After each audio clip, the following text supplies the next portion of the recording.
Hey guys, in this lesson we would understand how to solve rational equations and inequalities. In the previous two lessons we understood how to solve polynomial equations and inequalities. Now the similar rules would be applied to rational equations and inequalities as well to solve for the value of the variable. Let's understand this with an example. Let's say we have a question 1 over x plus 2 plus 24 over x plus 3 equal to 13. We know whenever we have to solve for a variable, we have to isolate x, but before that we need to make sure that the other side is equal to 0. Because it's a rational expression or it's a rational function question, in order to solve for x, we need to make sure that the denominators are common because rational functions are solved in the same way as we solve for fractions. Now the first step is we would move this 13 on this side so that this right side becomes a 0. Then the next step is we would make the denominators common. We know we have x plus 2 and x plus 3 as a denominator. The first rational function is missing x plus 3. Second rational function is missing x plus 2 as a denominator. And the third function, we can write it like 13 over 1. So this one is missing both x plus 2 and x plus 3 expression. We would be introducing those denominators that are missing in that particular rational expression. So for the first one, we would be introducing x plus 3 both on the numerator as well as the denominator. In the second expression, we are missing x plus 2, so we would be introducing x plus 2 both on the numerator as well as denominator. In the third expression, we are missing both x plus 3 and x plus 2, so we would be introducing both of these on the numerator as well as the denominator, and this whole thing would be equal to 0. Now we notice all of these rational expressions would have the common denominator x plus 2, x plus 3, x plus 3, x plus 2, x plus 3, x plus 2. We can write this as a common denominator, that's x plus 3, x plus 2, and the numerators we can write together. So we can simplify it and then write it on the next step. 1 times x is x, 1 times 3 is 3, we are left with x plus 3 here. Then we can simplify this by using FOIL method. 24x plus 24 times 2 is a 48. Now when we have to solve this expression, because there was a negative sign in front of this whole expression, we would put a negative sign here and we would put a big bracket. So here 13 times x would give us 13x plus 13 times 3 would give us 39. This whole thing would be multiplied with x plus 2. That we can show in the next step. So this is all equal to a 0. We can collect the like terms for these ones and we can simplify in the next step. So x plus 24x would give us 25x plus 48 plus 3 would give us a 51 minus, here we can multiply 13x with x and we would get a 13x square. Then we can multiply 13x with 2, we can get a 26x.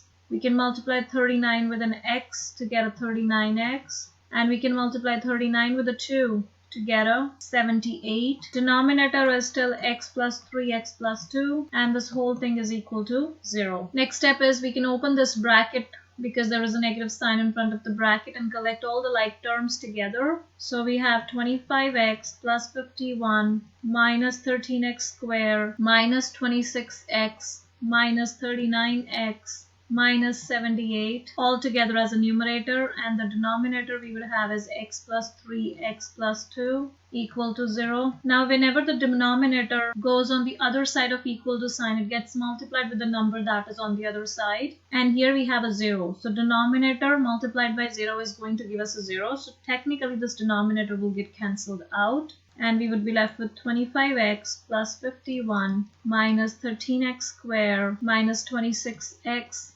minus 39x minus 78 is equal to a 0. Now we can arrange everything together in descending form of the powers of x. So we can have negative 13x squared, 25x minus 26x is a minus 1x, minus 39x is a minus 40x. Then we have 51 minus 78. That gives us a minus 27. We can factor this minus sign out. So we're left with 13x squared plus 40x plus 27 equal to 0. This minus goes on the other side with 0 and gets dissolved there. So it is lost. We are left with 13x squared plus 40x plus 27 equal to 0. Now to solve this equation, we can either do factoring because this is a quadratic expression, or we can use quadratic formula because quadratic formula is always easier to use. So let's use the formula. We know formula is negative b plus minus square root of b square minus 4ac over 2a. So the next step is going to be negative 40 plus minus square root of 40 square minus 4a is 13, c is 27. This whole thing divided by 2 times a, which is 13. We would be left with negative 40 plus minus square root of 196 over 26. Now we can find out the value of x because this is going to give us 2x values. Being a quadratic expression, we would get negative 40 plus square root of 196 is 14, and the second one is negative 40 minus 14 divided by 26. We will get negative 26 over 26. That would be equal to negative 1, and here we would get negative 54 over 26. That would be equal to negative 2.08. So the two answers that we get for the given expression or for the given question is negative 1 and negative 2.08. Therefore, the solution for this particular question is negative 1 and negative 2.08. That we can write down here. This is how we solve a rational equation. It's just simple math, however involves long steps. So any type of rational equations, when they demand solving, this is the process that we follow. Let's do an example of rational inequality. Let's say we are asked to determine the solution for x plus 3 over x plus 1 is greater than or equal to x minus 2x minus 3. We know this is a rational inequality. Inequality because the sign is not an equal to sign, and because the expressions are rational expressions, that's why it's a rational inequality. The first step stays the same. We would move everything on one side of the inequality sign so that the other side becomes a 0. So when we move this here, we would be able to get x plus 3 over x plus 1 minus x minus 2 over x minus 3 greater than or equal to 0. The next step is to make the denominators common. For rational expressions, denominators common is the most important thing. We are missing x minus 3 in the first rational expression, so we would introduce that on the numerator and denominator. We are missing x plus 1 on the second rational expression. So the next step is we would get a common denominator, that is x plus 1, x minus 3, and we can simplify the numerator by using FOIL method. So we would be able to get x squared minus 3x plus 3x minus 9 for the first numerator expression. Then we have this negative sign that's common for the entire expression, so we put the entire expression in a square bracket. We multiply x with x, we get an x squared. Then x with 1, we get a plus x. Then negative 2 with x, we get a minus 2x. Then negative 2 with 1, we get a minus 2. This whole thing will be greater than or equal to 0. Negative 3x, positive 3x gets cancelled out. We are left with x squared minus 9. We can open this bracket, so we would be left with minus x squared minus x plus 2x plus 2. Whole thing divided by x plus 1 times x minus 3 greater than or equal to 0. X squared minus x squared gets cancelled out. Minus x plus 2x gives us an x. Minus 9 plus 2 gives us a minus 7 over x plus 1, x minus 3. Now, after we have simplified the rational expression, we are not going to move these denominator on the other side and make them multiply by 0 and turn them into 0, because this is not an equation, this is an inequality. For inequalities, in order to solve for x, we use interval table. So that's what we will be using here. The only difference is that in the interval table, for rational inequalities, the numerator x value would be used as an x-intercept. Here we just have one x value, so x-intercept is just 1, that is 7. And the denominator x values would be called vertical asymptotes. That we already know that if it's a rational expression and we put the denominator equal to 0, the x value that we get gives us a vertical asymptote. So there will be two vertical asymptotes. One is x equal to negative 1 and the other is plus 3. Now we would be using x-intercept and the vertical asymptotes on the number line. So the first number that would be placed is -1, then 3, then 7. Therefore the first interval we would have is -infinity to -1. Next is -1 to 3. Next is 3 to 7. Next is 7 to positive infinity. And using these intervals we will be creating an interval table. Here we write on all the factors. Each of these would be treated as factors x minus 7, x plus 1 and x minus 3, and here would go the entire function. The first interval is -infinity to -1, that's this one.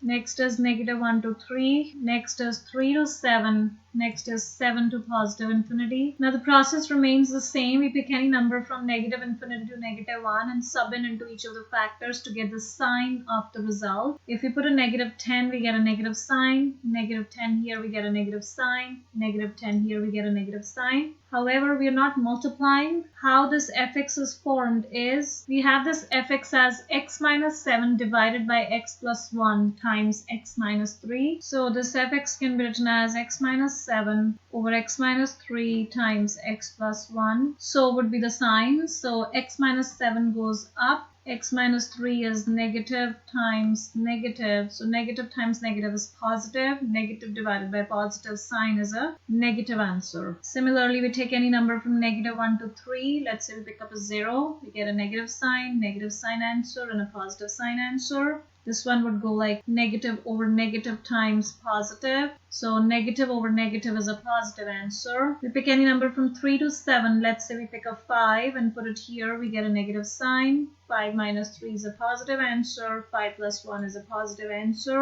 X minus 7 is negative over x minus 3 is a positive times x plus 1 is a positive answer as well. So negative over positive is a negative sign again. 7 to positive infinity, let's say the number is 10. So 10 minus 7 is positive answer, 10 minus 3 is a positive answer, and 10 plus 1 is a positive answer. Altogether we have every answer to be positive, so the result is also positive. Now picking up the right solution, we go back to the question and see what is the type of inequality we have. Since we are looking for an answer that is greater than equal to 0, greater than equal to 0 means positive and equal to 0 answer. The positive answers we get is from -1 to 3 interval and 7 to positive infinity interval. There is also an equal to sign. Therefore, we have to include these numbers -1, 3, 7 as part of the answer. However, -1 and 3 are not the roots. They are the vertical asymptotes. And the graph is never going to touch the vertical asymptote. So vertical asymptote will never be part of the solution. It's just an imaginary point. It's a discontinuity. So how do we write on the final solution is, we are also known